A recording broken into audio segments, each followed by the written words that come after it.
Welcome. Today, we will guide you on how to mark a chat as unread on Instagram with the latest updates. Let's go through the steps together.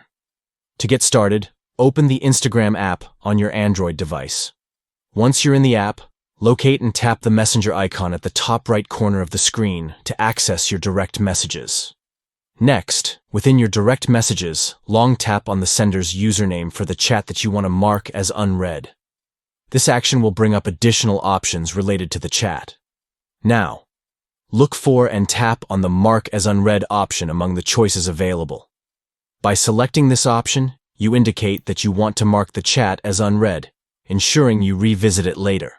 By following these simple steps, you can effectively manage your Instagram chats by marking them as unread to keep track of conversations that require your attention. This feature helps you prioritize your messages and stay organized. Thank you for watching this tutorial on how to mark a chat as unread on Instagram. Stay tuned for more helpful tips and tricks to enhance your Instagram messaging experience.